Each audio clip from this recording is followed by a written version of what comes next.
All right, everybody. Welcome to the Serious Angler podcast, where our main course for you will be talking and hopefully teaching you more about bass fishing. And of course, that does not come without a distraction or 10 here or there. Whether you're here to learn or just hear some bass and banter, you guys are in the right spot. As always, I'm your host, Bailey Eichbrett, and unfortunately, the Bassin captain, Mr. Andy Full, and Idaho's finest, Mr. Adam Deacon, are unable to join me on this week's show. It's been hectic travel for the three of us, and as you guys could tell, it's a great week when all three of us can get together, but there definitely is some mix-up with schedules. But nonetheless, we have a great show, and if you're an OG of Serious Angler, you will know exactly who our guest is today, and that is Serious Angler's real host, as he's self-proclaimed himself as the host of Serious Angler. That is Mr. Keith Tuma. And I got the pleasure to hop on the boat with Keith Tuma on Saturday before I left Minnesota. For folks that tune into my personal social, I was in Minnesota all last week. I was there for a Humminbird and Minn Kota event, kind of using the new Mega Live 2, obviously the new Minn Kota Ultrex. I was in the boat. I was in the new kayak. They have a new kayak, Tarova, from Minn Kota. That was pretty dang cool. Got in an Old Town for a day, but using the new Explorer units, making some cool content around that, which you guys will see over on my YouTube channel, as well as over on Sam Sobey's channel, Ty Berger from Bass Fishing HQ, Tom Boley, who's a walleye guy. There's a bunch of cool folks that were there, and shout out to some of the folks like Luke Lovrick and Sam Moore from that were shooting some content, but also from the Humminbird team, as well as at work with Humminbird and Minn Kota. Just a really cool trip, and really appreciated the invitation. And you guys will see a lot of content coming from that. But being out there in Minnesota for that, I stayed a couple days and got to fish with a few folks, which, again, if you tuned into my social, you saw I got out Friday with Trevor Lowe, and we got to Mille Lacs, caught some big smallmouth, which I have not caught a smallmouth on Mille Lacs until obviously last week. So awesome time with Trevor Lowe, former Bassmaster Classic competitor, and then with Keith Tuma on Saturday, who also competed in a Classic, but is a regular of the show. And it was good to get out, and we cracked him on frogs. And that was exactly what this show is about. We're going to be talking some frog fishing on today's show. But before we get into that, guys, I'm not going to do anything business from the bass boat or anything like that today, because essentially I don't want to wait for the guys to be here on the show. But as always, you guys should check out the folks at Rec Lending, who sponsor our Business from the Bass Boat segment. I just do not have any news ready for today's show. Yes, we'll get that all on next week's show. But check out the folks at Rec Lending if you guys are looking into a boat. They are the people to call. They make the process easy, affordable, and just make it less stressful than it already is, especially nowadays with the way the boat prices are. But with that being said, I'm rocking this intro and outro solo, and wish the guys could be here, but we're going to get into our show here with Mr. Keith Tuma. But before we get into the show, right now at Omnia Fishing, you have 20% off all St. Croix Mojo bass rods to the 28th, so you guys have a week on that. And you get 2 times your credit back on all fishing line for only pro members, as if you have a pro membership. You can still save up to $500 on Minn Kota, as well as check out some of the new stuff that has arrived to Omnia Fishing. And last but not least, Hobie Hour has a $20 off opportunity right now. So click the link down below, and it'll automatically add that to your cart when you're going to order some Hobie Hour shades. We're getting in the summer, long days, hot sun, things are stabilizing, getting hot. Make sure you have a good pair of sunglasses. Obviously, long days in the water, high sun, sunglasses are so important. So make sure you have a good pair. Obviously, with the lenses that Hobie Hour has, the nice part is, especially if you get there's some of the blue fins, which are some of my favorites, or the hull floats, they do float. So you can go jump in, cool yourself off, and you don't have to worry about losing your sunglasses. So they'll float right back up, probably faster than you'll float back up. But without further ado, let's get into today's episode with Mr. Keith Tuma. Well, folks, we are, it's been a long time overdue, but your host of Serious Angler is finally back on the show in the flesh, Mr. Keith Tuma.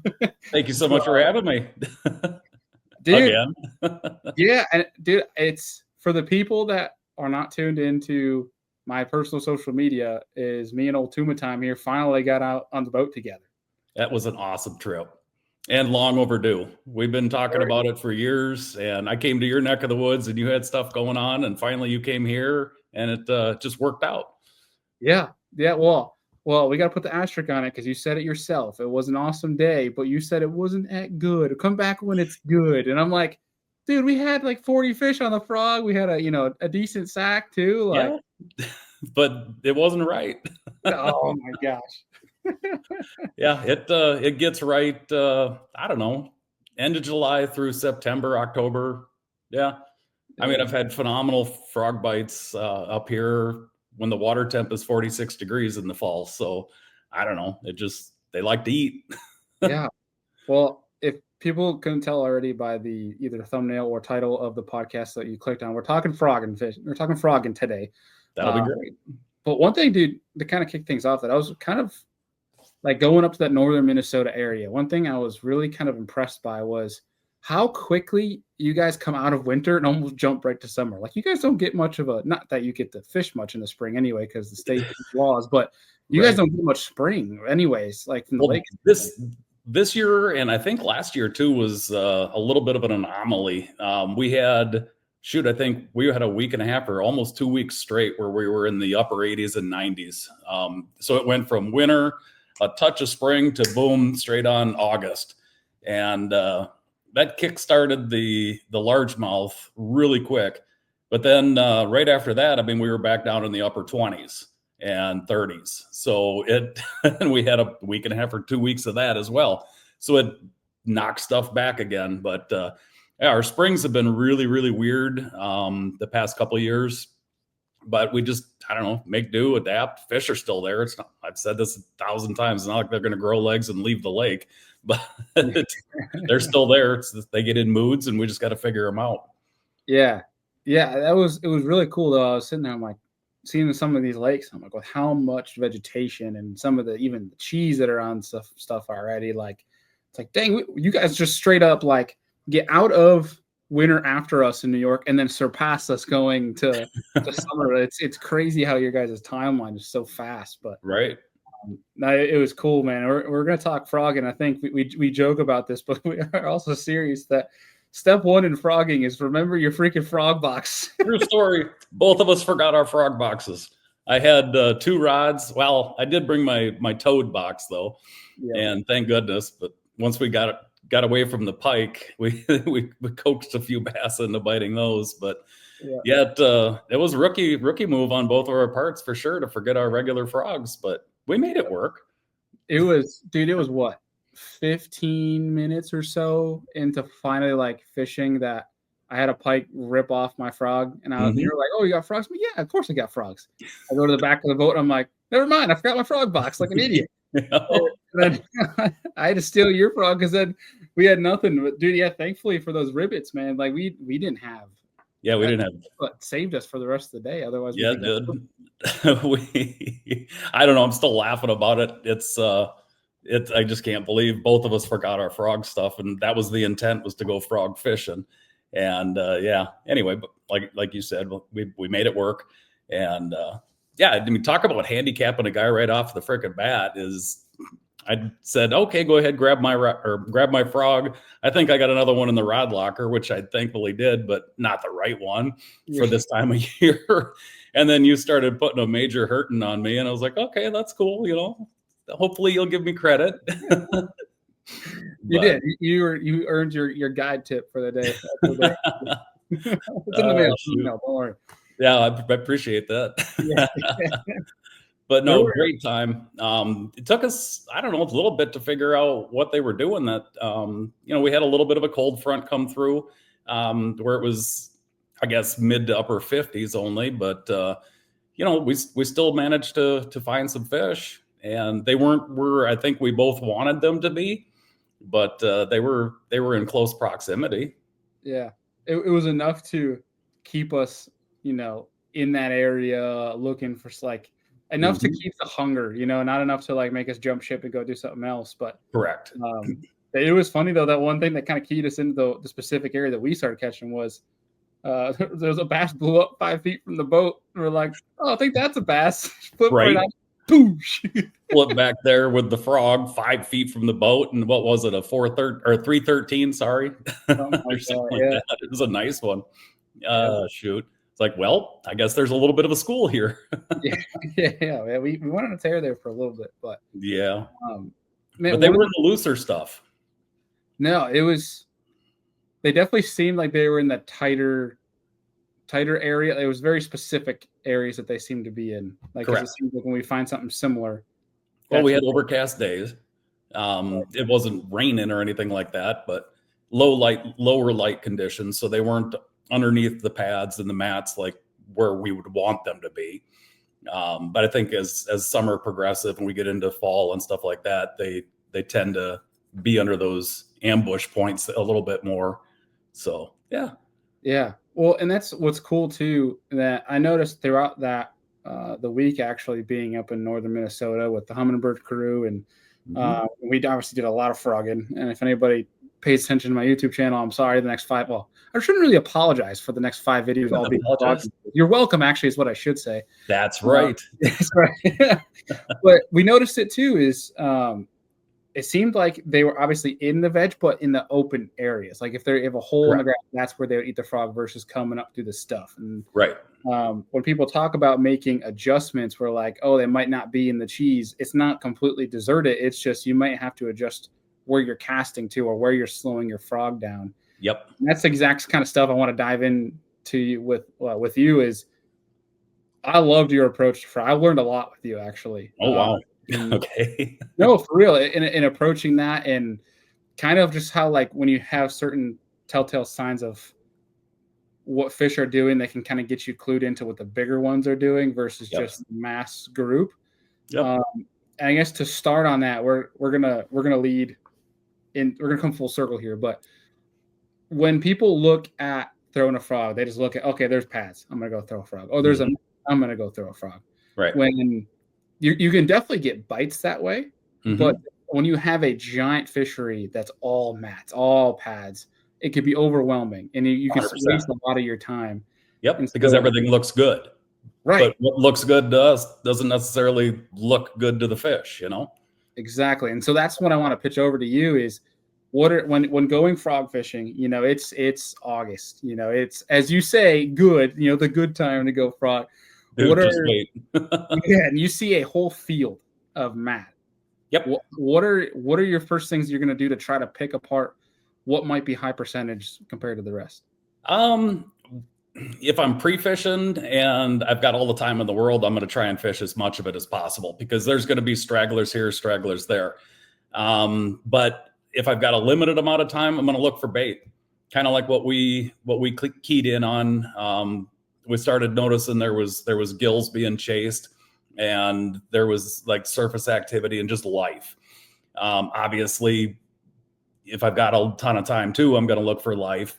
But if I'm going to start probably closer to deeper water, just in case they're in that transition between like a grass line or a break where they can slide up to the mat or the whatever pads and feed if they're feeding up there. But so points, turns, subtle little things, differences in the cover, if you will, like the mat. Yeah. If it goes from like duckweed or, you know, I don't know if a lot of people know about cheese, but just that thick, slimy stuff that it gets up about August. And it happens on some of the lakes, not all of them around here, but duckweed is huge. So duckweed with a nice mix of pads.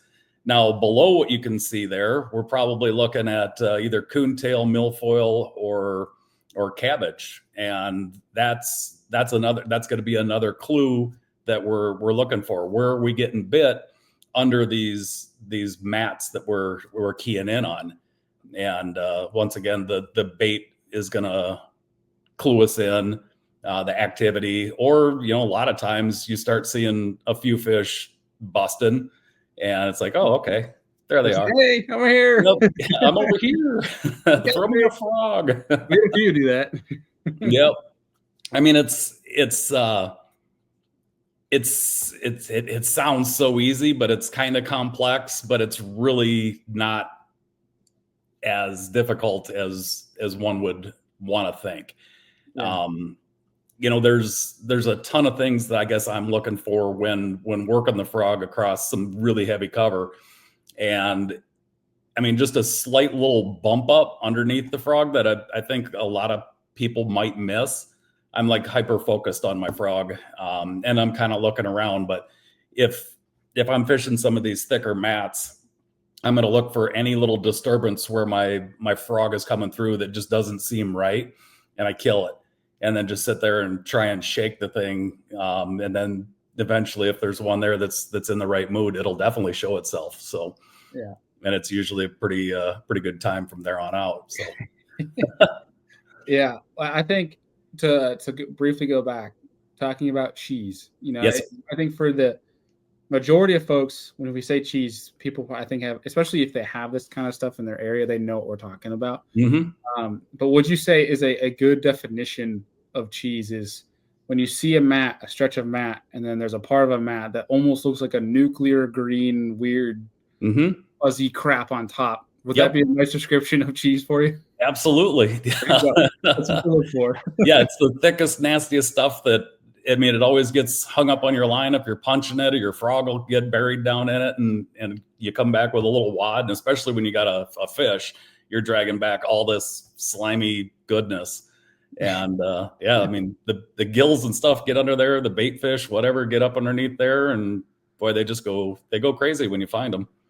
And it seems like the cheese only gets better the later into the year you go as temperatures fall. And that's would you agree, just because it holds the most warmth? Yeah, 100%. Yep, holds the heat, warms up the quickest.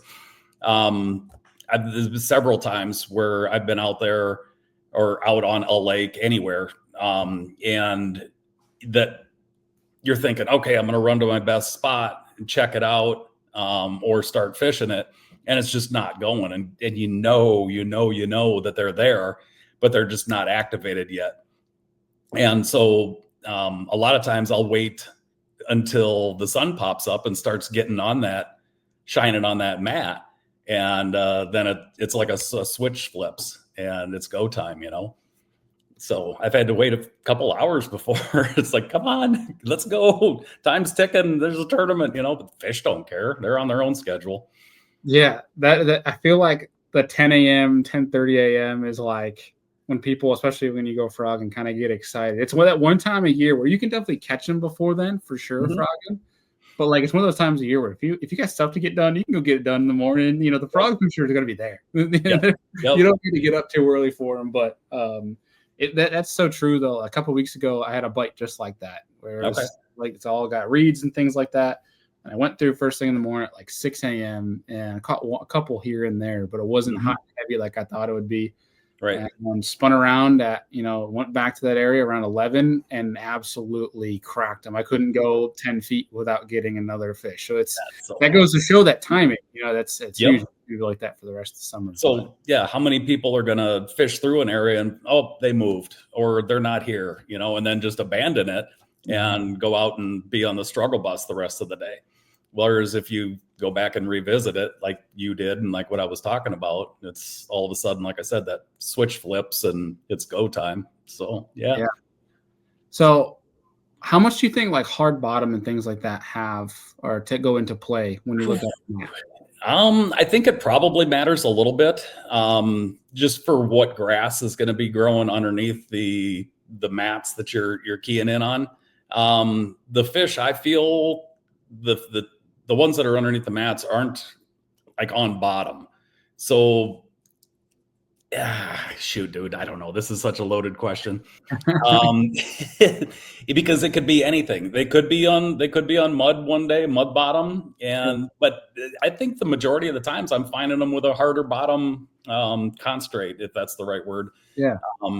But anyway, I think that tends to hold more of the forage that they're after. And I really truly don't think that they're that far below the mat, unless it's like uber shallow and they want to be like really, really shallow, then they're going to be closer to bottom, of course. But in that on those deeper mats, 4 to 6, 8 foot, something like that, where that's where the boat's holding. I think that they're suspended a foot or so down, just hanging out close to that warm cover. So I guess let me rephrase it to make it less confusing, I guess. What would you say, like a top 3, like importance of frog fishing? Like what elements do you think are most important? When you talked the first thing about life, having life in the area. Yep. We talked about the cheese. Like what would you put in order of like the most prime frogging for you? What would you have like as your top 3? Oh boy. Well, okay. You're trying to get it out of me where we were, because that's. I'm saying exactly. No. Dreamland of like, this is where I know I'm gonna catch one. It's because I have life. I have this, like the most important factors you have to a frog bite. I think easy access to deeper water, just in case they want to slide out, take a break, or just chill. Not that they're chilling underneath the mats, but so easy access to deeper water. And then the mix of cover. So like where there's pads and or mats and or reeds or cattails or anything along those lines, just a solid mix of that. And then obviously the forage, whatever they're feeding on, whether it's, heck, they could be underneath there feeding on bugs and crayfish, or they could be feeding on gills, or, I don't know how much, shad. I guess I saw it down in Florida where they were keying in on those mats, and there was a shad spawn going on. So they were following the shad around. So it's, I think it not, and that's the crazy thing, is it's not all created equal. And if you've got a field of the stuff and you find them in one little area, like a 50 or 75 or 100-yard stretch area, there's something going on there that we can't see with our eyes, but the fish know, and they need to and want to be there. So if you can start keying in on those areas, let's say you drop a pin and there's some up here, we've got a lot of rice and it gets matted up, pads, obviously, cattails, reeds, things along those lines. And if you go through an area like that has a mix of all that vegetation, and you're getting bit, well then, and you're not getting bit outside of it or a ways away from that stuff, skip all the other stuff and start keying in on the areas where you're actually getting bit. That seems pretty basic, but something that also goes, I guess, overlooked. Why wouldn't they be here? How much not dead, but how much unproductive water did we fish the other day? A lot, but we skipped through it really, really quick. And every once in a while we'd get a little action. It's like, all right, well, what the heck is this fish doing here? Then look at where we are. It's like, okay, we're near deep water, or okay, there's some pads mixed in with the duckweed, things along those lines. Current, if it's a river system, anything, little like eddies, things along those lines. Giving them an added reason beyond just the mat or that vegetation to be there. Yeah, I think that especially when it's such an expansive area that could be covered with a mat, I think that there's going to be subtle little things that we may not necessarily see ourselves, but the fish obviously know. So they're there for a reason. Whether it's hard bottom, that's mostly probably forage. So I would think. Have you ever seen, like in the mats up in the north, how like Florida and California, like the Delta specifically, how they have like the crayfish, the crawdads that are like under the mat, crawling under it? Have you ever seen that up north? I have not. I've never either.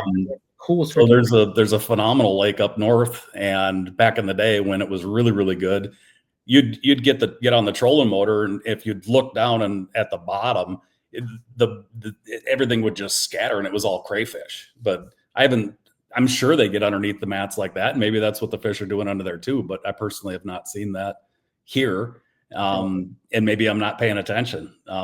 It could be going on. I don't know why it wouldn't be, but. Right. I've never seen it up north. I have seen it where they're crawled around some pads up and down in Florida. That was pretty weird to see. which is probably why that punch bite is so good in there. But Yeah.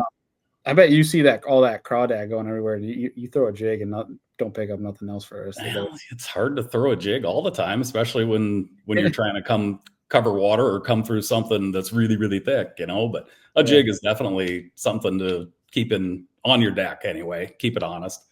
Yeah. So I do like to throw a jig. Yes, you do. Who doesn't though? Honestly, if you don't, then there's it's such a phenomenal bite. It is.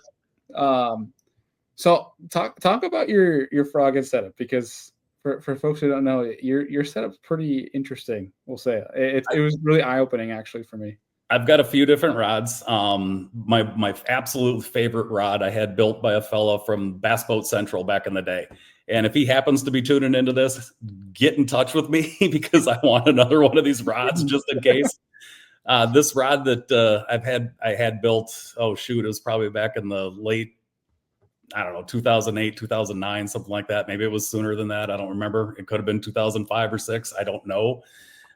Anyway, it's a noodle, but it's got backbone where it counts, and it'll launch. I can practically spool my reel, and with the right frog. And even if I get way out there, it's got enough power to hook up and pull these fish through the junk. Mm-hmm. And I'm just deathly afraid of the thing snapping though. But I can't even begin to tell you how many quality, 3 to 5 or 6 pound bass that it's hauled through a lot of junk. I mean, to the point where I'm pulling so hard, the boat's going there, the fish is barely moving with this big clump of grass and stuff. And finally we connect and it's still there. So anyway, I'm running that rod. I think it's a 7.2. I can't even remember what blank it is. Maybe a rain shadow blank from back in the day. Okay. Anyway, and so I'm running a 9-to-1. I think is the Revo Rocket. Yeah, the Gen 2 as well, not the new Gen 2, correct. Yeah. With a 110 millimeter handle. I put a different handle on it because the carbon fiber ones tend to strip out in the center. Yeah. But anyway, and 65 pound braid. So what braid of your choice? I've had really good success with the Power Pro stuff, but that's my deal. And I like the live target frogs. I like the 13 frogs. I like the Spro popping frogs, and I like the buzz toads from Ribbit Stanley stuff. So yeah, I don't know, they all work.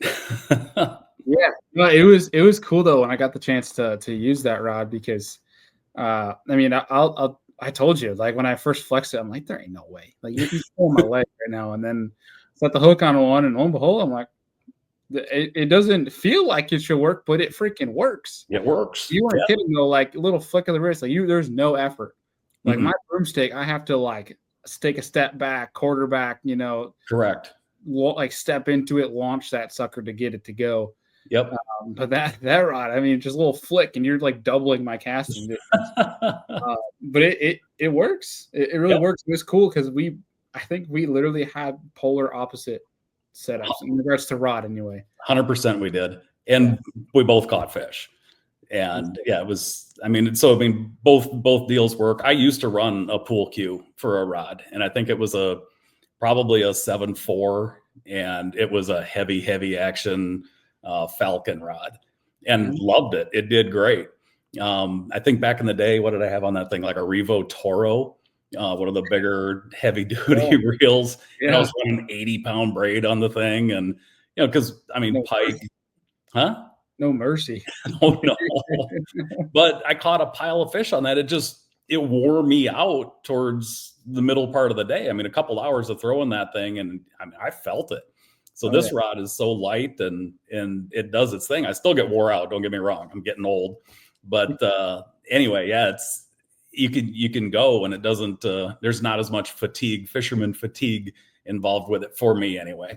But I've sent that rod off to 4, maybe 5 different rod builders and companies, and nobody can really duplicate it yet. This fella did come the closest, Dane Voselka. And that's that other rod that I had where you stole my popping frog off of. And I couldn't use it the rest of the day. But anyway, He's come the absolute closest for connecting me with a rod that's extremely similar, and it's just subtle enough difference to where I throw a different style frog on it, and it works absolutely phenomenal. Like so, yeah. So, what was the reason, if any, from getting away from that more broomstick style? Like, what determined for you that rod was better? I was pulling hooks. So I'd hook up with a fish and they'd bury me up in the junk, and it felt like I was almost pressuring them too much and tearing their mouths, which isn't ideal anyway. But I feel like my landing percentage was not as great with that pool cue or broomstick style action. So I went with something. And I didn't purposely go with it. I just, like I said, this dude built the rod for me, and he's like, trust me, throw it.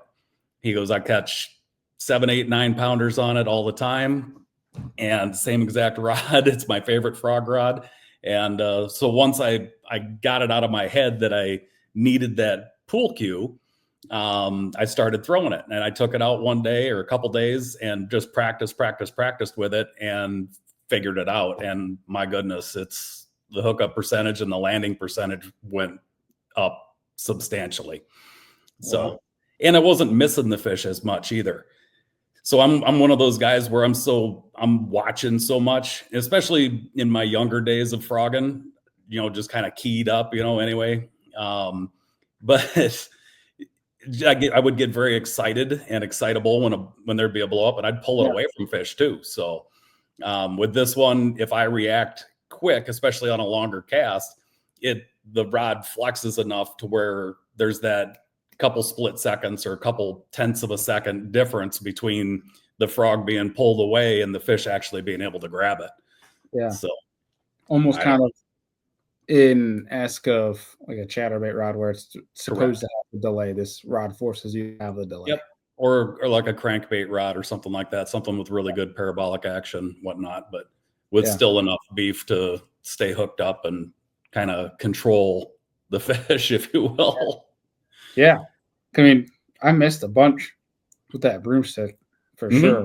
But that was one thing actually, now that you're saying it, looking back, like I think maybe 1, 2 missed your bait. Otherwise, most of them all got it, and they got it good. Like, cause when these fish got it, we couldn't see our frog, and that was true. I mean, they were in eating mode. The ones that wanted to commit, but yeah, like I said, it gets better. Gosh, all right. I'm gonna crack into. I'm gonna try to anyway. A little bit of your frog juice and ask you your top 2 favorite frogs. Like if you had to, only 2 you can throw all summer, what your top 2 favorites are going to be? Oh boy. Well, there's a tie for second between the buzz frog or buzz toad and the poppin' frog. But then my number one go-to is going to be that, I think it's 2 3/4 inch, the big live target.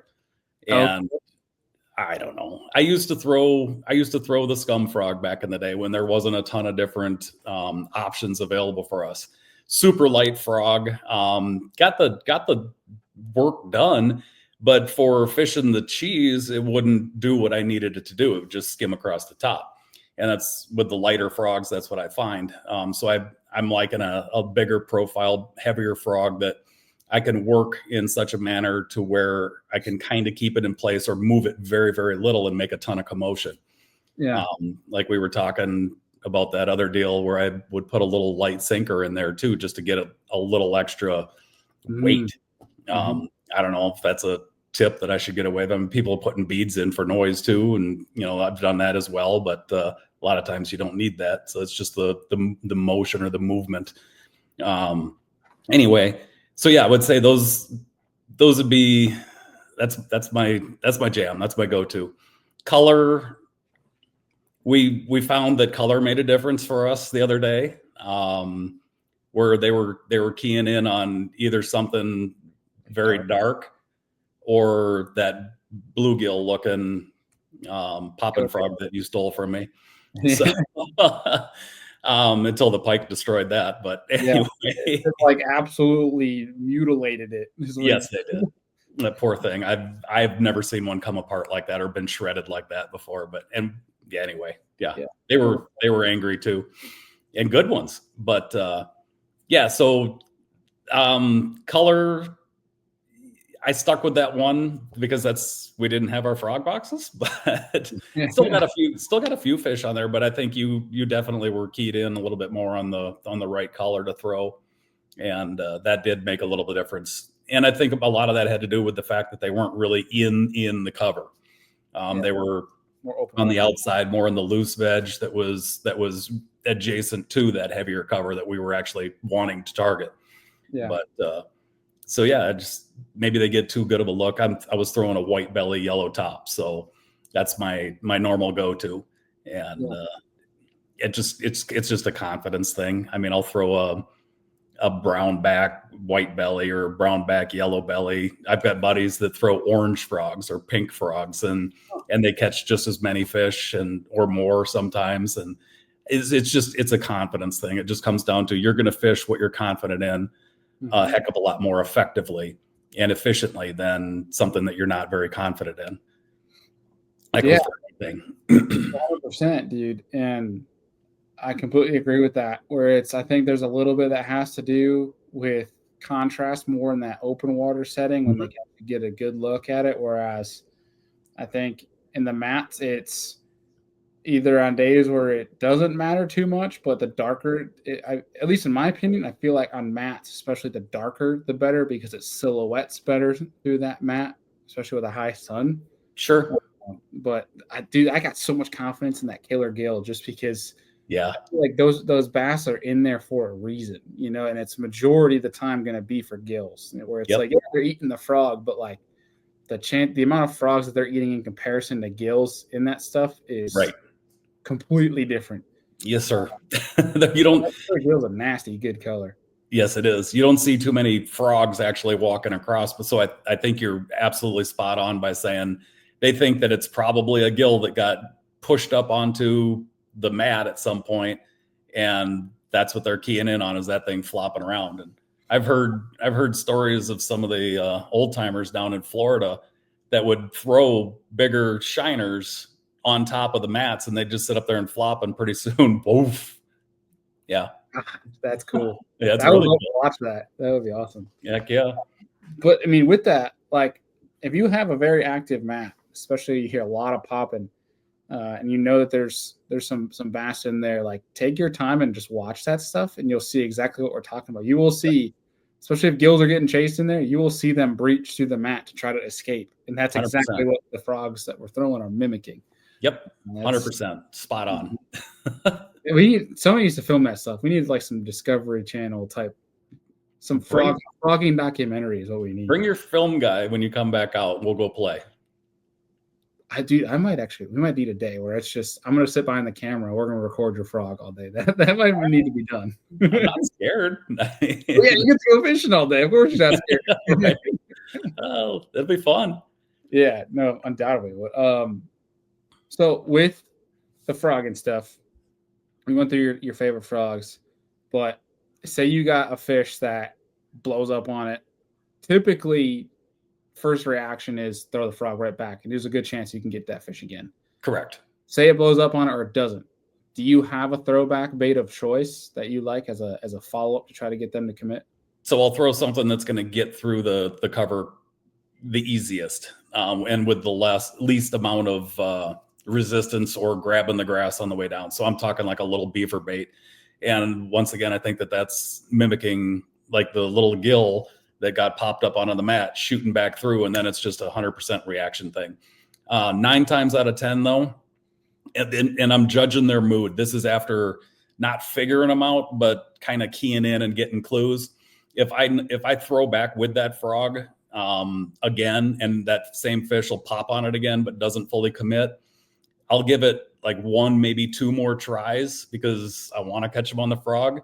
But then, if it doesn't get it, I'm back in there with a punch bait, like that little beaver style or rodent style thing, and yeah, then at that point, yo-yo it a couple times, or right when it pops through, all of a sudden your line takes off, or it just gets heavy, and yeah, drill them then. But then there's other times where they're one and done. They're being stingy. It's like, nope, I showed myself.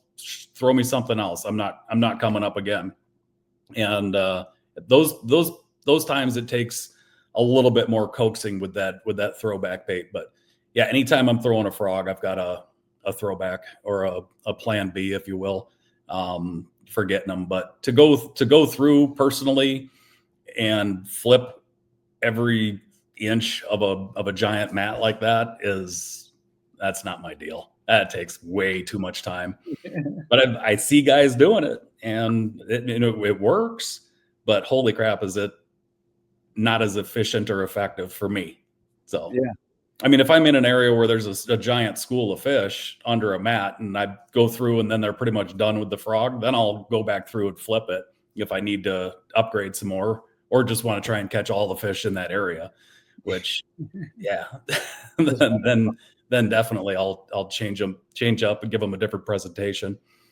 And then, yeah, you just I gotta be willing to adapt on the fly and not be overly stubborn like we all get at times. 100%, yeah.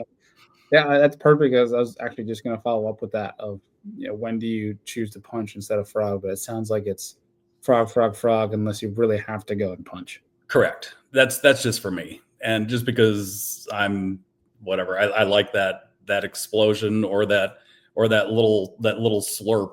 And yeah, oh yeah, dude. That's usually a good one. Yeah, that's a big one. Oh, but yeah, there's definitely times where I know the fish are here and they're just in a mood or in a funk, or that window hasn't arrived yet, and it's okay. I got to come to you.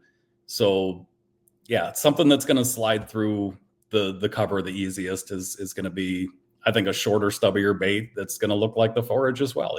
So Yeah. Color, in my opinion, I'm a Magic Cross swirl, or that black and purple. Oh, dude. Yeah. Black and purple's jam. Mm-hmm. I don't know what it is. It's like black and blue. It works great. But you add a little purple, and I'm like, yeah, that's the stuff. Yes. Even though it looks so similar to the fish. Yep. Yeah. Love that. How much does the frog come out for you fishing the opens? Unfortunately, it hasn't. For me, it has not played yet at all. We're mostly on southern reservoirs, and I know it works down there when the time is right. Yeah. Yeah. Okay. We talked about this. I know this is why you're asking me. So Harris Chain several years ago, when I was practicing down there, and it happened to be the one that I won, but that bite completely went away due to the 30-mile-an-hour winds we had the last day of practice, the day before the tournament. They were 100% keyed in on the frog bite, and it wasn't necessarily the frog that they were after. They were eating the shad that were spawning under the mats, and they were knocking the fire out of those things. And I would try a shad imitating bait, a real light fluke, and I'd sit there and twitch it on top of the mat, and for some reason they wouldn't get it, or I'd work it beyond and bring it to, and they wouldn't touch it. Maybe every once in a while a smaller bass would, but so I picked up that toad, buzz toad, past the mat, bring it to it. When I get to the mat, I'd kill it and twitch it up there, and all of a sudden these mats started just going whoop, and hooked up, and they were good fish. They were really good fish. But that was a Florida thing. That would be probably the only time where I've had a really good frog bite. Okay, I didn't fish the Mississippi River last year. I was absolutely buried with other stuff, and I had to pull out of that tournament. I just could not break away. But that would have been, I would have locked a frog in my hand all day. I know the smallmouth down there are a lot of fun, and they group up that time of year, but I'd have had a frog in my hand, 100%. So that one would have played. And that area, that time of year, it's always a player, is a frog. But yeah, I'd have had two rods, maybe 3 rods on the deck, 2 frogs and a flip back bait. That's it. Gosh, Done. dude, Keep it simple. Go have fun.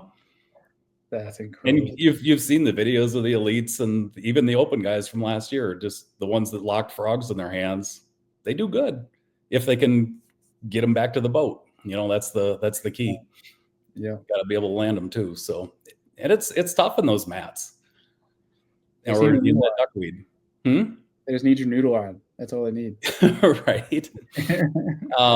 Years ago, I was fishing God, what the heck circuit was it? I don't know. It doesn't matter. It does matter, but we were on the Madison chain, a buddy of mine and myself, and we came across this one little section, and it was pads and not really cheese, but there was some gunk on the top. But there was one area where the grass was not slimy, and it was just clean green grass. And when we found it, we were whipping around buzz toads and stuff like that, and just came across this one area towards the end of the day and had a blow up, did not set the hook, and fish spit it, and both of us, I think at the same time, had a blow up. And as we're reeling it in, fish are blowing behind this thing trying to catch it. I have no idea how many fish were there at that point, but we went back there for the tournament, and I had a brand new frog on, and it was like brown with a yellowish belly. By the end of the day, it was clear. The paint had completely wore off of that thing. I don't know if we caught, people are going to say, oh, that's BS. This is an exaggeration. But no joke, we probably caught 75 fish a piece that day, maybe 100 a piece that day. We lost count. There was so many fish in this one area. It was unreal. I'd never seen anything like it prior or since. And but absolutely phenomenal. But they wanted a frog. We would pitch in there. We would flip in there. I'd float a Cinco in there. They didn't want it. They wanted a frog. And hundreds and hundreds of fish in this one little area. It was the craziest thing. But yeah, wore the paint off a frog. Somewhere in my shop, I've got it. It's unreal. Can't ask for more than that. I mean, you're talking about a dream day. It was unbelievable. I've had it up on. What's that? Go ahead. So it sounds like it. It was amazing. Yeah, it was one of those days I'll never forget. I was telling you also about that one day up on a lake up north that just absolutely unreal on a frog deal too. And they would bite flipping, but they were just coming unglued on the frog. Oh, another thing here. You want to get back to when to throw a frog? Anytime. I don't care if it's raining, drizzling, whatever, or if it's high skies, sunny, or partly cloudy, whatever. I'm throwing a frog. If it feels right, I'm throwing a frog. And sometimes even if it doesn't feel right, I'm throwing a frog. So that's just me. So I mean, I completely agree, and I think that goes back to like if you see the life around that area, it's just like common sense of like, okay, yeah, they're gonna eat the frog. Mm-hmm. One thing that I'm curious your opinion on is Fletcher Shryock. We had him on. We're talking about punching, and Sure. he believes that you can punch all day, catch a bunch of fish, and believes in the 10 a.m. plus window being better, but that some of the biggest fish you can catch are first thing in the morning because usually those fish are not going anywhere, so they'll reside in the mats. Okay. What's your take on that? Do you think some of your bigger fish come in the morning, or do you think your hay is all in the afternoon size and numbers? I think to address that somewhat quick and kind of skip around all over it, shotgun effect your question here. Yeah. I honestly think that if you make the right flip or right punch or right cast in the morning and you come across that fish's strike zone, it's going to react and eat if it wants to. And that could be a morning thing. I've caught giants in the morning right away. I've caught, giants, but anyway, and I've caught them mid-morning. I've caught them in the afternoon. I've caught them right at the end of the day. So I think it all boils down to a timing thing. But if you locate a school, A lot of times, I'm going to give it like 60% of the time, maybe 55. But I think that bigger fish is going to try and eat first with the right cast, and the right cast is pure luck. You know what I mean? I Yeah. don't think that if there's a school of fish in there and a lot of them are that 2.5, 3 pound range or smaller or bigger, and then there's one lurking 5.5 or 6 pounder sitting in the area, I think if you make that flip or pitch and you land closer to one of those smaller fish, I think that then it becomes a competition thing, and that smaller one's going to eat it first. If you land closer to the bigger one, and that's where I think the luck comes in. I think that bigger one's going to get it first. I don't know. That's really interesting that he would say that. Yeah. I mean, I guess on that too, like one thing that's nice about frog fishing is you have that mat there. So for the most part, they're not going to see you. Correct. Like you can go, like we were talking about earlier, being a timing thing, you can come back at 10 or 2, whatever, if you start first in the morning and come back and catch fish. But I think the same could be said where if you go and fish through an area, fish through a stretch, you can undoubtedly come back through again because definitely, like you just said, if you caught a fish, there's nothing saying that there weren't 3 with that fish that now just saw Jimmy get ripped through the mat. Right. They're probably not going to eat very well, but like give them an hour or 2, you probably go right back to that spot. Correct. Catch more fish, which is one thing that's awesome about frog fishing too, is like even if you miss one, and you agree with this because we had it happen, where if you miss one, I'll give them an hour, and you go back the same exact spot.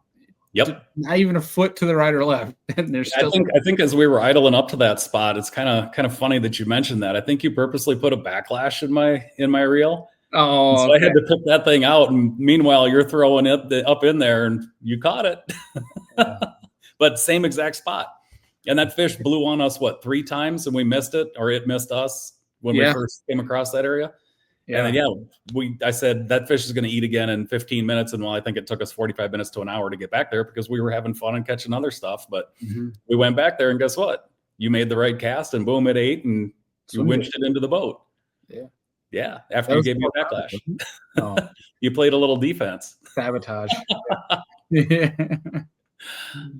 Yeah. Dude, it was a lot of fun. It was epic. Minnesota will forever be atop my favorite places to fish, and I think for good reason. It should be atop other folks if they have not gone. There's so many great places, across the country to go fishing. You mentioned the Delta. That's on my bucket list. One of these days, I would love to get out there and fish it. It's world renowned. But up here, we've got so many lakes. And I don't think a guy could fish them all in a lifetime. No, or at least fish them all properly.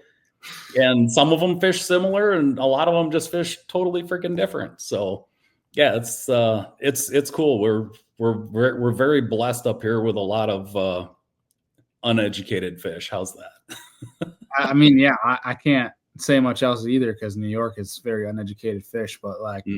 The Minnesota fish took uneducation to a whole different level. Which I told you, dude. Like I was looking on Zillow over there, sending my wife out. But it was cool. I mean, you even said that like you could have a single road dividing 2 different lakes, and they could be polar opposites, which I thought was really cool to showcase the diversity of up there. And yeah, I mean, I thought I was going to go up there, fish a new lake or 2 every single day, and like I thought I would make it my way through. I didn't make even the slightest sort of dent in the area where I was at because there's so many crazy cool places you can get into. But yeah, you haven't seen anything yet. Yeah, he keeps saying that. He's just trying to get me to come back. But no, I'm for sure coming back to Minnesota. That's for dang sure. I got to get. That's awesome. We'd love to have you. Yeah, man. But dude, thanks for taking time out to come on Absolutely. here. Because I think I appreciate you having me again. And I know you wanted to kind of keep this one a little bit shorter, and I know we've covered some ground here. We always tend to do that, but I hope people found this interesting and maybe picked up a pointer or 2. But basically, what it boils down to is lock a frog in your hand sometime and just go play, and it'll come together. And when it does, you're gonna have a really, really good time. Yeah. So. You see anything that's vegetation wise breaching the surface, you correct. Can have fun with a frog. Even in timber. Like, don't be afraid to throw it in where there's not. I was just going to mention that, any shade line that's on the bank or a tree in the water, whip a frog over there and see what happens. Yeah, Another fun one. Exactly that too was What's that? we were talking about exactly that too while we were Mhm. fishing. One of the best frog bites I've ever been on was the mayfly hatch on Chickamauga. Like, Yes. no vegetation involved. Like, Right. Right. Yeah. Another fun one is docks. Frogs, when you get it down right, you get everything set decent. Frogs skip pretty good. Mm-hmm. That's interesting. And same thing, it's probably imitating a bluegill up there popping on the surface, and the bass is like, "Oh no, you're mine." You're done. Yep. That's a good question, actually. So with docks with frogs, will you tend to lean towards a standard walking frog or a popping frog? I would probably go popping frog or whatever's going to skip the best. But definitely probably a popping frog. I can slow it down. I've thrown walking frogs under docks and I get eaten pretty decent, but a popping frog is probably my go-to for dock skipping. Will you add any weight to it to try to make it skip more, or it depends on the frog? Okay.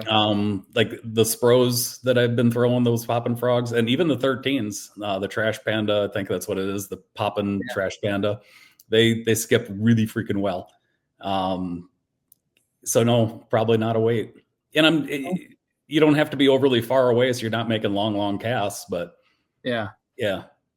I'm finding myself accrue more and more different brand frogs, where I used to be pretty like all out own with Spros and Pat Crashers, but like I've noticed like the Berkeley Swamp Lord is a very heavy frog. You mentioned that, yeah. It's very well, yep. But also weighs naturally out of box heavier on mats than say a Spro or especially a Pat Crasher. Being I love a Pat Crasher for a more open water because it's so freaking soft out the gate, where you're going to have a good hookup ratio. But then you throw you show me the Trash Panda, and Sam Moore wrecked him this past week on a Trash Panda. Yeah. And so now here I'm like ordering Trash Pandas, and then I'm ordering all these ribbits from you, and it's like, gosh dang, I mean, my frog box is going to look like my jerkbait box. Dude, you got to be versatile. You just never know. If one thing's not working, tie on something else and try it. And if it starts working, well, thank goodness you bought all the stuff, Yeah.